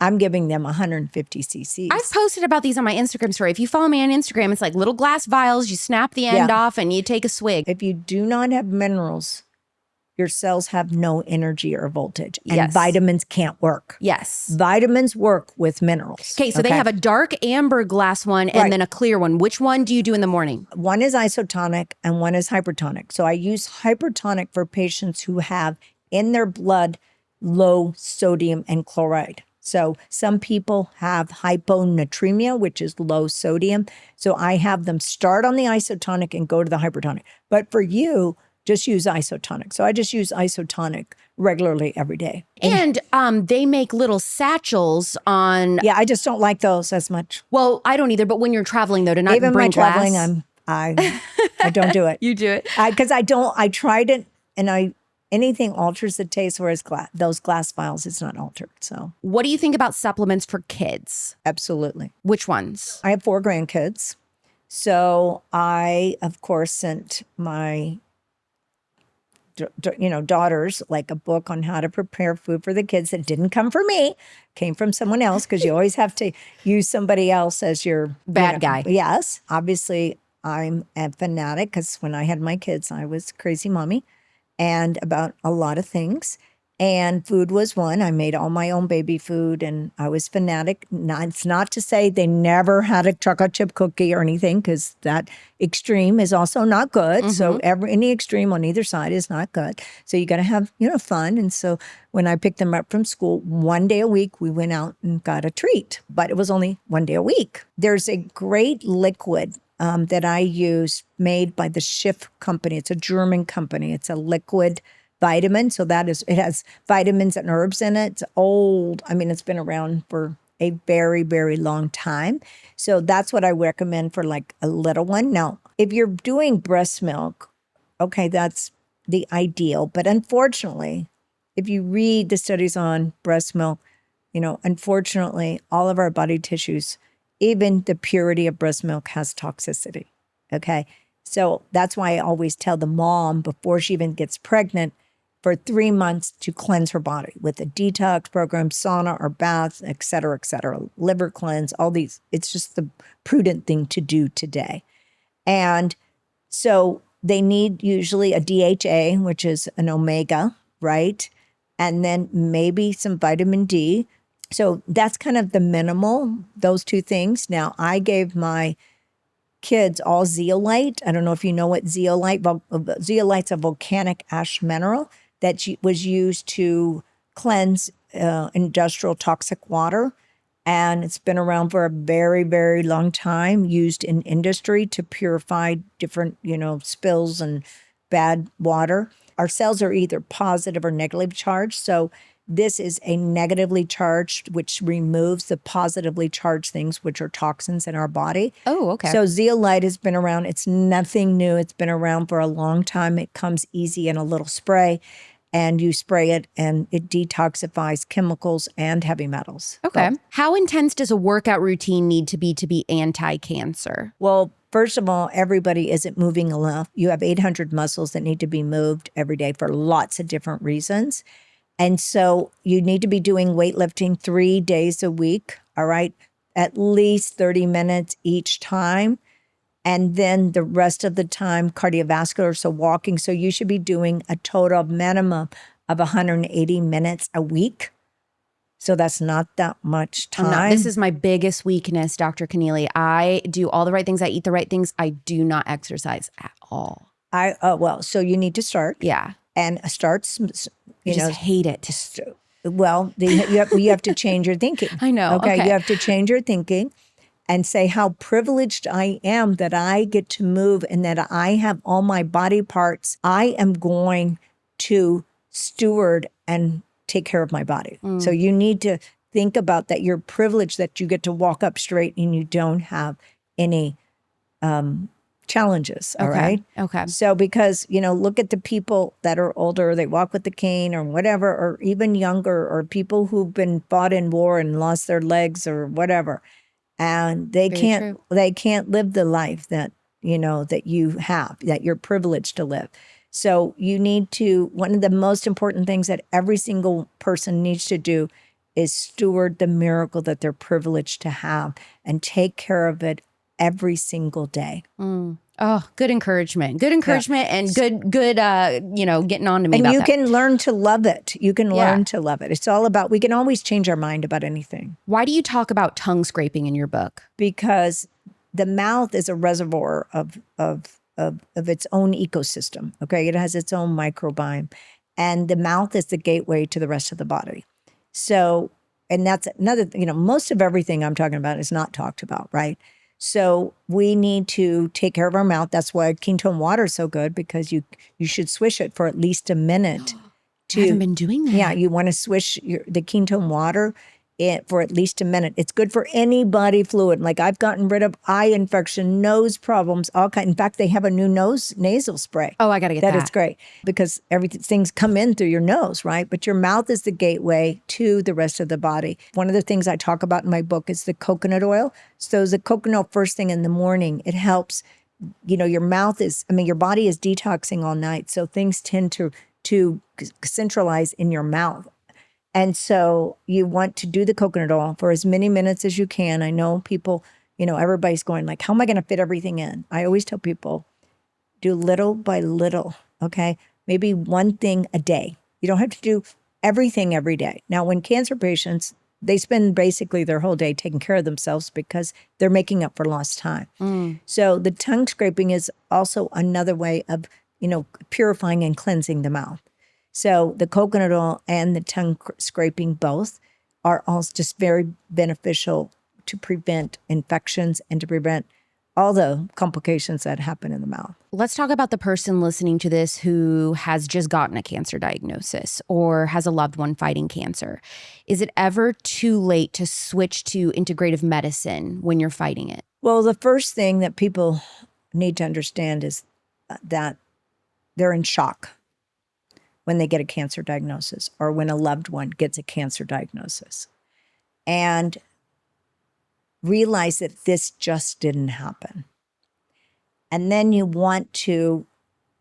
allowed to have a pity party and cry and feel sorry for yourself, but then start trying to devour everything about the subject. You need to become educated and empowered. And you can't do it by yourself. So you got to have cheerleaders around you and people who, maybe someone who's conquered cancer could be a great cheerleader, okay? Reading the latest, greatest books, looking at what doctors are treating cancer both ways, okay? Not just the conventional, but the conventional combining with the best of updated medical procedures, like you talked about red light and PMF. And looking as how am I going to not only take care of my body and receive the treatments, and then all the different facets of the disease. And really truly understand the efficaciousness of surgery, chemo, and radiation, because really in the last 60 years, for solid tumors, 90% of chemotherapy has not worked for cancer. So that's why I'm saying you never can rely on just chemotherapy, because in my practice, what we do is we think, how many things How many magic bullets can we use? Chemotherapy may be necessary, but what are the other magic bullets? Like repurposed drugs, the IVs, the purification, getting rid of the microorganisms that are contributing to the garden or the terrain of the cancer. And so, unfortunately, look at what's happened. Nixon declared war on cancer in 1970, okay? Are we conquering cancer? Are we preventing cancer? None of the above. Cancer rates are the highest it's ever been. And I know that a major cancer institute close to me predicted that cancer is going to be 30% more in the next 5 years. Second of all, the chemotherapy and the immunotherapy, the treatments we have, we've extended life by 3.9 months. Wow. No one has put a number on a patient's life, right? Because it's not just a number. It's many, many, many things. Mm-hmm. And that's why for all health conditions, we need to be preventing cancer.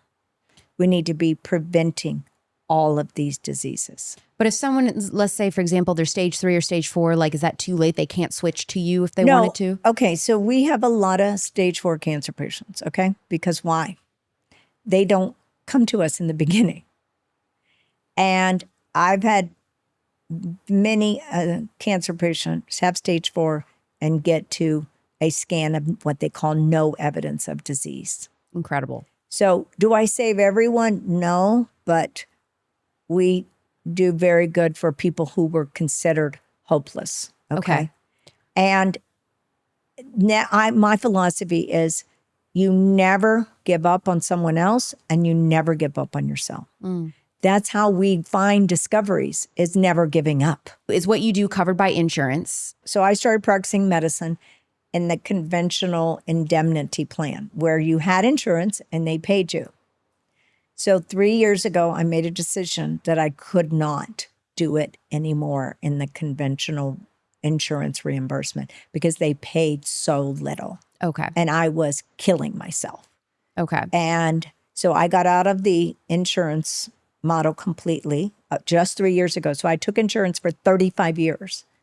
And then I said, no, this is getting abysmally horrible in how they reimburse the doctors. And I'm not the only doctor that talks about this. All the other doctors complain about it. So I don't take insurance. Now, I have other providers that are less expensive than me. But the way I look at it is that I am giving you in 1 hour invaluable knowledge that will save you lots of time, energy, and money. That's how I look at it. Like all of my friends that I know of, okay, that see me, and I have my intimate group of friends, and then I have the people that, they're friends, but I don't socialize with them all the time. That not one of my friends has cancer, has heart disease, or has dementia. My oldest friend is 86 years of age, and they came in as patients. The wife came in first because women tend to go to the doctor. Men don't go to the doctor that much. In fact, they never go to the doctor unless they come in with a daughter, a girlfriend, a mistress, or a wife, okay? That's the only way usually men get in, I'll be honest, okay? A few of them come in on their own volition, but they have no homo interruptus in their life because they have decided to make health their number one value. So estimation, how much would your treatment center cost a cancer patient to go to versus just like a traditional oncologist? Right. That's a great question. So they say that the out-of-pocket expenses, if you have insurance, is about $35,000. So like your copay, right? So if I have a patient for prevention, if you wanted to do, if it was like you just have nothing wrong, your blood work, most blood work is covered by insurance, but I have a lab core that they give my patients it's very good price on. For about $225, you get all your blood and hormones checked. So, and the visit, and let's say I did a liquid biopsy, we're talking $1,200, $1,500, okay, for prevention. Now, if you have cancer, as you know, I meet the patient where they are. Some patients, their cases are astronomical, okay? If you have stage 4, for even the conventional doctors, and you went the conventional way, it's going to be monumental cost, because even your copay, in today's world, insurance is not paying for what you need. I mean, I hear some of my patients tell me the copay for their drug is $2,000 a month, just for the drug part. That's not counting scans, the doctor visit, or anything else. Okay. So, if you think about, if I had a stage 4, you're talking, it's, expensive. Like hundreds of thousands? Well, it depends. Some of my patients, it's much less expensive because they're. I'm just trying to figure out, if somebody has stage 4 cancer and they go to a regular doctor, it's going to cost out of pocket $80,000. If they go see you, it's going to be, on average for that case, like $95 or whatever. Yeah. I'm just trying to see how much of a difference. And they can, if they have a insurance, they can get a lot of it reimbursed. They can probably get about 50% reimbursed. Okay. So we give them a company that can do their billing. Got it. Okay. So I would say they would get average reimbursement 50% if, let's say, something costs $50,000. Okay. Do your patients have to live in Orange County? No, my patients come from Australia to New Zealand to U.S., all over the world. So if you're treating somebody, they're responsible for flying in to see you. Right. And how often would that be? Well, if they're well, people only see me once a year. Now, if they have cancer, like I have a patient that's from Australia right now, and for some reason, Australians know about us. I don't know why. So it's kind of interesting that country tends to gravitate to things we do here. And I did a Zoom with her first. And then I told her everything to get done with her doctors and their blood work and everything. And then we fine-tuned everything just online. And then she's just here for a week to do, specific testing that we're doing. So, and she has a history of, she had cancer, got treatment. She used her plan in Australia to get the, testing done and everything, and treatment, meaning a surgery or chemo. And then they'll come over. Now, I had one guy who spent 4 months with us, but he had his 7th reoccurrence of the cancer. So there were no more options. And he's alive and well and living life with his kids and everything. Wow. Just based on the treatment we did. Now, he could afford being at the clinic 4 months, but he needed to be for everything we had to do. Okay. This is a guy who's, fought it many times, but only what they were doing is just the drugs. Are you the only doctor doing what you do, or are there some in other areas of the country? Oh, yeah. There's doctors. Not a lot. How do you find them? Okay. Well, there is something called ACIM Connect. There's something called ACAM, ACAM. And there is another place. I would Google integrative oncology.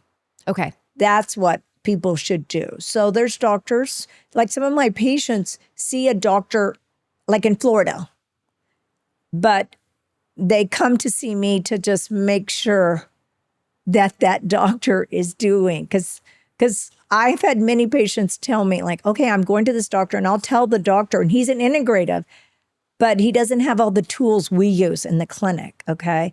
So they'll come in to, look at other options. Like I had a patient, she's from New York, and she's seeing an integrative doctor getting low-dose chemo. And then she said, I need to know what else, Dr. Connealy. You always have ideas. What else can we do? So I actually, believe it or not, she was doing so well, and she had stress with her son, 20-year-old son. So I spent half the visit talking about stress and how she needs to get that under control, because I said, you just had a glaring example of how this stress caused the tumor markers to go up. So I spent half the visit of going over her psycho-emotional issues. And the husband was so happy because they goes, this is the best doctor visit we've ever had because this is what we need to deal with. Yes, the whole body. You were not kidding Yeah. about the whole body. Are you taking new patients? Well, I don't take any new patients for optimization anymore. I do take new patients for cancer because I find that's the biggest need today. The human optimization and prevention, I have a whole team. We have superstars of people that work in our clinic, meaning every single person in my office is like amazing because they're all about the mission and they love what they do and they just happen to be a genius at what they do. And so it's not just me. I've been doing this. I'm the oldest, but also these new people that I have, they just are passionate about the care of the human frame. If you could pick one thing, what would be your remedy to heal a sick culture? And you can interpret that question in any way that you'd like. We need each other to heal. And if we would set up communities of healing, and you have, like, how you have the fire station, and the fire station's for the community, right? We need a place where people could go do sauna, they could do red light, and I don't think anybody would have any problem paying a little bit. But, to have a membership, it's probably pretty expensive right? But I think if you had communities of healing, that people can learn how to teach, they can help with the stress of, a child and all the remedies that, can help a child heal. And you had this resource community center just for health. I love it. This would be transformative because when I had my children, we had it was called the Better Baby Mom. And it was all about how to grow a moral, intelligent, healthy child. And we all got together and helped each other on resources. And that's what you need. We heal in community, not by ourselves. Okay, so what is the name of your book and the name of your clinic? So the name of my book is The Cancer Revolution. This was done in 2017. It's phenomenal. And she has tons of recipes, which I was like so excited about. I already earmarked some that I want to do. Yeah. So the follow-up to this book is coming out in January 2025. Oh my Because gosh. as you know, things get better and change. And then the name of our clinic is Cancer Center for Healing and Center for New Medicine. And what is your Instagram? Connealy MD. And then one big thing that people can all learn from is our cancer conversation that's every 2 weeks. So every 2 weeks on Tuesday at 5:00, we just did one this week, and I did it all on hydrogen water. 5 p.m. Pacific. Yeah, 5 p.m. Pacific. Now, it is taped, and it's on our YouTube channel, Cancer Conversation. Oh, fabulous. So Great. We'll put people that can link in the learn, bio. and it's a community of people. They're all, and everybody has an opportunity to ask questions. So once a month of the Cancer Conversation is Ask Us Anything.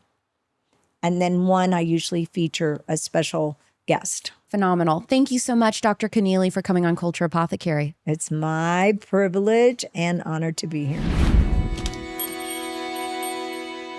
There's a lot of things that were brought up that we could just do a solo deep dive episode on that one subject, but I tried to kind of cover all of the basics. What Dr. Connealy is doing in regards to cancer care is so remarkable and groundbreaking. I know that she was like, this isn't groundbreaking. This is just how we were always supposed to do it. But weirdly, in today's world, it is. I wish it wasn't so hard to get advice like this when given a diagnosis. My hope with today's interview is that what you will have learned will be amazing to prevent a future diagnosis or help you if you currently have one. If you or someone you love has cancer right now, I hope they will listen to this episode and they will consider Dr. Connealy's 14-day plan to try post-cancer diagnosis, which is explained in her book. I really recommend that book. The link for everything, her Instagram, book, her website, all in the show notes. I'm also going to include a link to get those Quinton minerals that we talked about. If you have not listened to my interview with Robert Slovak, the water scientist who talked about Quinton minerals, it was a while back before the name of the show changed, so I will link that episode below. Culture Apothecary is every Monday and Thursday night at 9 p.m. Eastern, 6 p.m. Pacific. Don't forget that 5-star review. Healing a sick culture, physically, mentally, and spiritually. I'm Alex Clark, and this is Culture Apothecary.